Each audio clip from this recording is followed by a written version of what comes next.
नमस्कार प्यारे दोस्तों एग्री एग्जाम में आप सभी का बहुत बहुत स्वागत है। दोस्तों चैनल को सब्सक्राइब जरूर कर लेना यूपी कैडेट की सभी जानकारी पाने के लिए। तो दोस्तों आज हम आपको बताने वाले हैं कि यूपी कैडेट एंट्रेंस एग्जाम 2023 में क्वालिफाइड लिखा कितने क्वेश्चंस पर आएगा, यानी कि कितने सही होने चाहिए आपके, और क्या क्वालिफाइड होने पर भी सिलेक्शन नहीं होता या कब नहीं होता, तो वो कंडीशन भी हम आपको बताने वाले हैं। और ये भी आपको बताएंगे कि CSA कानपुर के लिए कितने क्वेश्चन सही होने चाहिए, चाहे आप BSc के हो चाहे आप MSc के हो, तो सभी के लिए हम ये वीडियो बनाने वाले हैं। तो दोस्तों वीडियो बिना स्किप किए देखिएगा बिल्कुल लास्ट तक, और चैनल को सब्सक्राइब ज़रूर कर लेना। तो स्टूडेंट सबसे पहले हम बात कर लें कि क्वालिफाइड लिखा कब आएगा। तो दोस्तों आपके उस नोटिस में भी, आपके वाउचर में NDUT से जो निकला था वाउचर, उसमें भी आपका लिखा है कि 15% आपके क्वेश्चन सही होने चाहिए। तो 15% क्वेश्चंस दोस्तों आपके जब सही होंगे तो यानी कि आपके 30 क्वेश्चंस आपके सही होने चाहिए। 200 में से 30 क्वेश्चन, जब भी 15% होता है 200 का, तो 30 प्रश्न यदि आपके सही हैं तो दोस्तों आपके पे क्वालिफाइड लिखा आ जाएगा। याद रखिए 30 प्रश्न सही होने पर आपके क्वालिफाइड लिखा आ जाएगा। चाहे आप दोस्तों BSc के हो, चाहे आप MSc के हो, चाहे MSc के हो, चाहे BSc के हो, 15% क्वेश्चन यानी कि 30 प्रश्न पर आपका लिखा आ जाएगा। अब दोस्तों ये भी जान लेते हैं हम कि क्वालिफाइड होने पर भी सिलेक्शन कब नहीं होता। तो दोस्तों सबसे पहले तो आप हमारे चैनल को सब्सक्राइब कर लीजिए यदि आपने सब्सक्राइब नहीं किया है, क्योंकि यूपी कैडेट से संबंधित सभी अपडेट हम आपको टाइम से देते रहेंगे। और एग्री एग्ज़ाम ऑफिशियल हमारे टेलीग्राम चैनल का नाम है, टेलीग्राम चैनल का जो ज्वाइन नहीं किया आपने तो कर लीजिए, क्योंकि काउंसलिंग से लेकर आपके एडमिशन तक सभी जानकारी हम लोग उसी पर आपको देने वाले हैं स्टेप बाय स्टेप। और आप व्हाट्सएप ग्रुप भी चाहें तो वो ज्वाइन कर सकते हैं, नंबर डिस्क्रिप्शन में है। तो दोस्तों एक कंडीशन समझिए आपकी क्वालिफाइड होने पर भी कब नहीं होता सिलेक्शन। दोस्तों जैसे आपके 30 प्रश्न आपके सही हैं, 30 प्रश्न सही हैं, और दोस्तों मेरिट यानी कि हाई चला जाता है, या फिर आपके 35 सही हैं, 35 से मान लीजिए 50 तक आपके सही हैं, और आप मान लीजिए या फिर आप जनरल के हो गए, जनरल के या EWS के यदि आप पढ़ गए, या फिर OBC मान लीजिए, OBC में भी कभी कभी मेरिट हाई चला जाता है दोस्तों, तो शायद आपका सिलेक्शन ना हो। क्योंकि लास्ट ईयर दोस्तों एक MSc का स्टूडेंट्स भी था, MSc का उसकी रैंक थी 709। तो दोस्तों इस पर भी उसको बहुत मतलब थर्ड काउंसलिंग में आप उसका सिलेक्शन हुआ था, और 800 रैंक थी दोस्तों, जिसकी MSc में 800 रैंक थी, उसका दोस्तों नहीं हुआ था। तो कभी कभी, और दोस्तों क्वालिफाइड लिखा हुआ था, तो दोस्तों कभी कभी ऐसा भी हो जाता है कि क्वालिफाइड होने पर भी नहीं होता। और ऐसा ही दोस्तों आपके उसमें BSc में भी हुआ था, BSc में भी दोस्तों ऐसा ही हुआ था। स्टूडेंट्स की रैंक थी दोस्तों 2200, और दोस्तों उसका क्वालिफाइड भी लिखा था, और उसका लास्ट में जो नहीं हो पाया था सिलेक्शन, क्वालिफाइड भी होने पर भी सिलेक्शन उसका नहीं हो पाया था।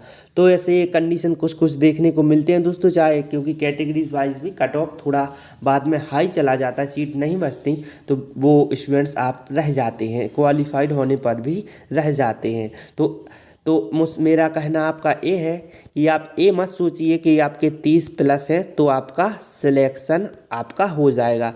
दोस्तों 30 प्लस में भी सिलेक्शन नहीं होता है, सिलेक्शन चाहिए तो 70 प्रश्न से अधिक आपके सही होने चाहिए, 70 प्रश्न से अधिक ही सही होने चाहिए, तभी आपको माइनर मेजर सब्जेक्ट और बेस्ट कॉलेज इसमें सिलेक्शन होगा। अब दोस्तों हम बात कर लेते हैं आपके CSA कानपुर के लिए आपको कितने प्रश्न सही करने पड़ेंगे। तो दोस्तों सबसे पहले हम आपकी UG या BSc वालों की बात कर लेते हैं दोस्तों, BSc वालों की, UG और BSc वालों की। तो यदि दोस्तों आप जनरल से हैं, जनरल से बिलोंग करते हैं, तो आपके 110 प्रश्न सही ही होने चाहिए, इससे कम नहीं होने चाहिए, तभी आपको CSA कानपुर मिलेगा। और यदि आप दोस्तों EWS से हैं, EWS कैटेगरी से बिलोंग करते हैं, तो 105 प्लस प्रश्न। OBC के लिए आपके 95 प्लस होने चाहिए, 95 प्लस। ये मत सोचिए कि आपका 30 40 50 पर हो जाएगा, जो भी ये बता रहे हैं दोस्तों बिल्कुल गलत अफवाह है।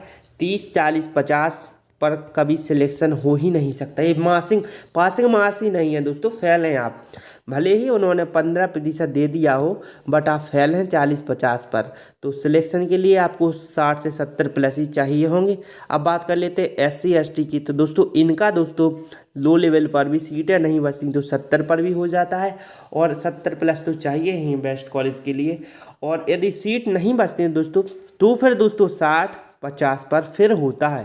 तो रिस्क है इसमें, शायद सीट ना बचे तो आपका ना भी हो सके, तो इसमें रिस्क रहता है। बाकी कोशिश यही कीजिए कि 70 प्लस ही हो आपके, तभी आपका सिलेक्शन अच्छे बेस्ट कॉलेज में बेस्ट सब्जेक्ट के साथ हो पाएगा।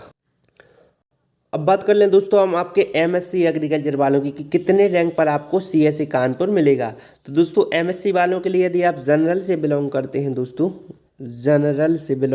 हैं तो आपके दोस्तों 95 प्लस तो होने ही चाहिए, क्योंकि जो आपका मेजर सब्जेक्ट की बात कर रहे हैं, मेजर सब्जेक्ट आपका 95 प्लस पर ही मिलेगा, और CSA में वो भी तो फिर 95 प्लस होने ही चाहिए।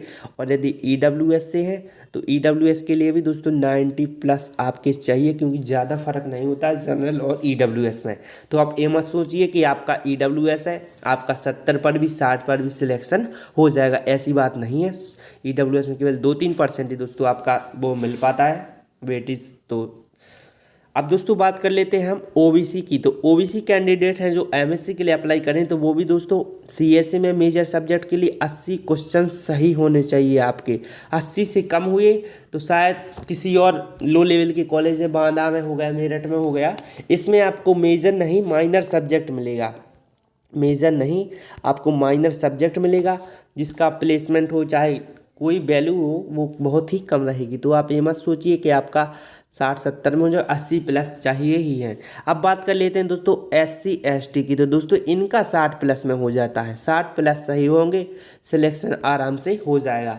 और कभी कभी ऐसा होता है दोस्तों कि जैसे SC के हो गए, जो हम बात कर लें SC और ST की, तो यदि इनका कट ऑफ बिल्कुल कम चला जाता है या सीट खाली रहती हैं तो दोस्तों 40 से 50 प्रश्न सही होने पर भी इनका सिलेक्शन हो जाता है, CSA में भी हो जाता है। तो जब कभी सीट खाली पड़ी रहती है तब होता है, तो ऐसा भी देखने को मिलता है। तो दोस्तों वीडियो कैसी लगी आप बताइएगा। चैनल को सब्सक्राइब नहीं किया तो सब्सक्राइब ज़रूर कर लेना, टेलीग्राम ज्वाइन कर लेना। कोई क्वेश्चन हो तो कमेंट करें, उसका आंसर ज़रूर दिया जाएगा। थैंक यू दोस्तों, मिलते हैं नेक्स्ट वीडियो में, तब तक के लिए टेक केयर।